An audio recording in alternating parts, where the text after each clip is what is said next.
Imagine opening a small door in an old American house and finding a narrow staircase, a cold cellar, or a tiny room that modern homes simply do not have anymore. It can feel like a secret. But in many older houses, these strange spaces were not mysteries at all. They were part of how the home worked. Before air conditioning, modern refrigeration, automatic heating, private phones, and open floor plans, American houses were divided into rooms with very specific jobs. Some rooms were meant to impress guests. Some were built to hide labor. Some kept food cold, laundry moving, coal stored, or family life separated from the mess of the outside world. Today, we are stepping inside 10 rooms and home spaces old American houses used to have, until modern life changed the floor plan and many of them almost disappeared. The parlor was one of the most important rooms in many older American homes because it was not simply a place to relax. It was the room that represented the family to the outside world. Guests were received there, formal visits happened there, and the best furniture often stayed there, protected from everyday use. In some homes, children were told not to touch anything in the parlor unless company was coming. Heavy curtains, framed portraits, upright pianos, lace, polished wood, and decorative chairs all helped create a room that felt more like a public stage than a private living space. That is what makes the parlor so different from the modern living room. Today, the main room of the house is usually casual, filled with screens, snacks, toys, and daily life. But the parlor was about presentation, manners, and social ritual. As families became less formal, and as radio and television pulled everyone into more relaxed shared spaces, the parlor slowly lost its separate purpose. It did not always vanish completely. In many homes, it simply became the living room. But the idea of keeping a room almost untouched, waiting for visitors, belongs to a very different version of American home life. Between the kitchen and the dining room, many larger old homes had a space that feels almost luxurious today, the Butler's Pantry. It was not just a closet with shelves. It was a working transition zone where meals could be plated, serving dishes arranged, silver polished, linen stored, and expensive china kept away from the heat and disorder of the kitchen. In homes with domestic staff, this room helped separate the visible world of dining from the invisible work that made dining possible. Even in homes without a full staff, a pantry like this had real value. It gave the household a place for dishes, preserves, dry goods, trays, glassware, and all the small objects needed to entertain properly. The room tells us something important about older houses. The kitchen was often not meant to be seen by guests. Food appeared in the dining room as if by magic, but behind that magic was movement, storage, carrying, cleaning, and preparation. As kitchens became larger, more open, and more central to family life, the butler's pantry became less necessary. Some were torn out, some became closets, and some survived as one of the most desirable old house features because they still carry the feeling of hidden order. A sleeping porch may sound strange now, but before air conditioning became common, it could be one of the most practical spaces in the house. These screened porches were designed for sleeping in fresh night air during hot weather. They often had beds, cots, or simple furniture with screens to keep insects out and enough openness to catch every breeze. In some regions, especially during the early 20th century, sleeping outside or near outside air was also connected to health ideas. Fresh air was believed to be strengthening, calming, and cleaner than stuffy indoor rooms. Picture a summer night before electric cooling. Upstairs bedrooms trapped heat, windows barely helped, and the house held the warmth of the day. A sleeping porch offered relief. It blurred the line between indoor comfort and outdoor air. Families might sleep there during heat waves, children might use it like a seasonal bedroom, and some homes treated it almost like a cure for the problems of closed rooms. Once air conditioning spread, the sleeping porch lost its purpose. Many were enclosed, converted into sunrooms, storage spaces, or ordinary rooms. What once solved a nightly problem slowly became a strange architectural leftover. Long before refrigerators and year-round supermarkets changed food storage, the root cellar was one of the quiet engines of the household. Usually built underground, partly underground, or in the coolest part of a basement, it used the Earth's natural temperature to keep food from spoiling too quickly. Potatoes, carrots, onions, apples, squash, jars of preserves, and other staples could be stored there through colder months. It was not glamorous, but it could make the difference between having food and running short.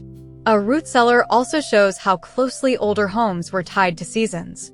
People did not assume that fresh produce would be available every day of the year. They stored, canned, dried, preserved, and planned ahead. The room was often dark, cool, slightly damp, and practical in every detail. Shelves, bins, barrels, and jars turned it into a small private food reserve.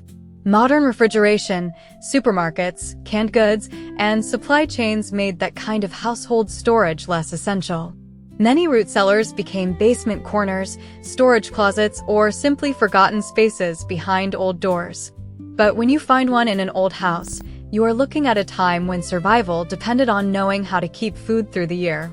The mudroom was not always fancy, but it solved a problem every household understood.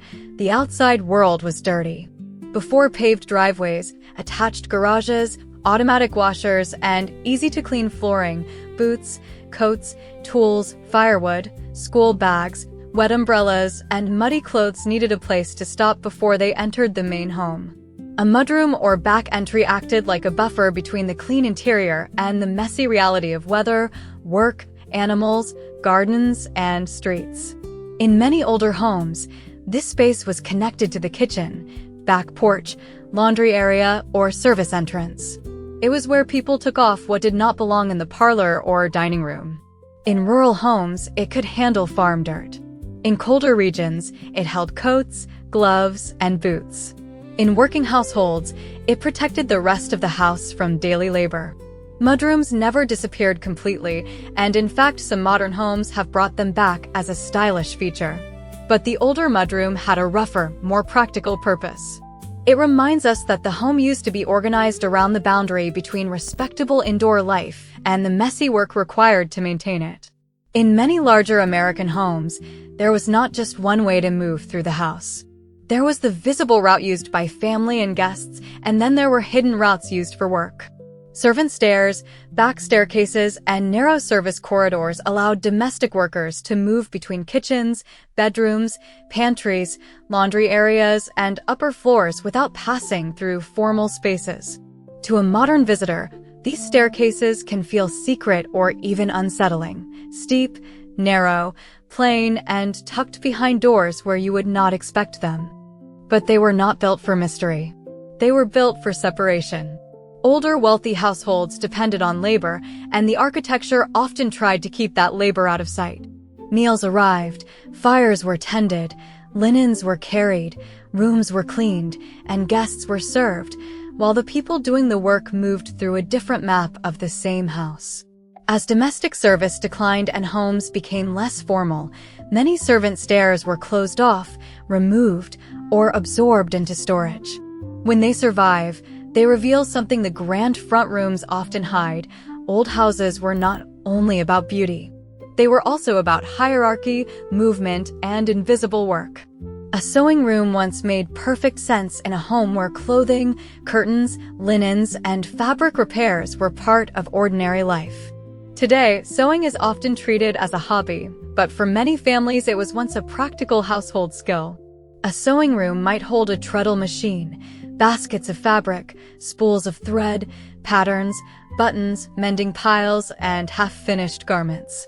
It was a place where things were repaired instead of thrown away, adjusted instead of replaced, and made to last longer because money and materials mattered. The sewing room also carried a quieter emotional history. Skills were passed down there.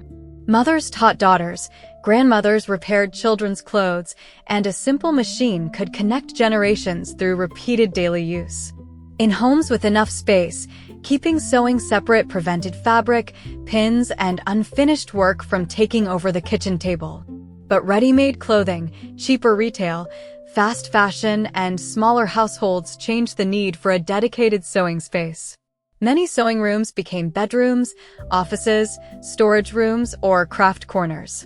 The room almost disappeared because the work itself became optional for many families.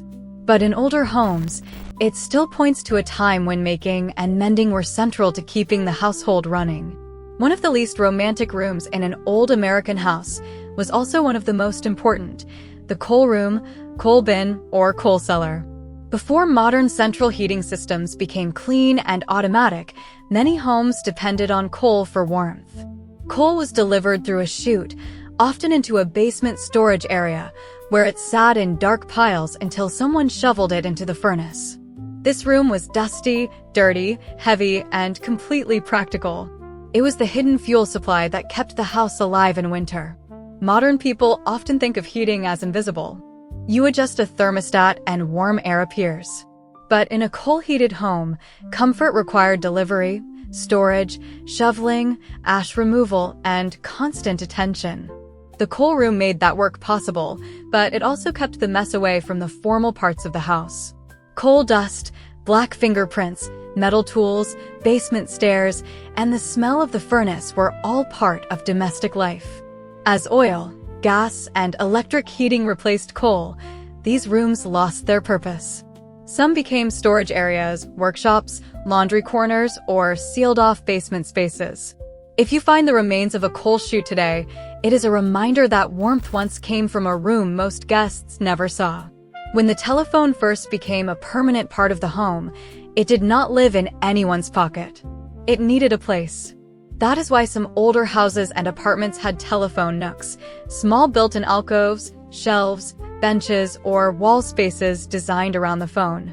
A telephone nook might hold a rotary phone, a small seat, a directory, a pencil, and a notepad. It turned one piece of technology into a tiny room-like station inside the house. This space made sense because phone calls used to be stationary events. You stood or sat in one place. You looked up numbers. You waited for someone to answer.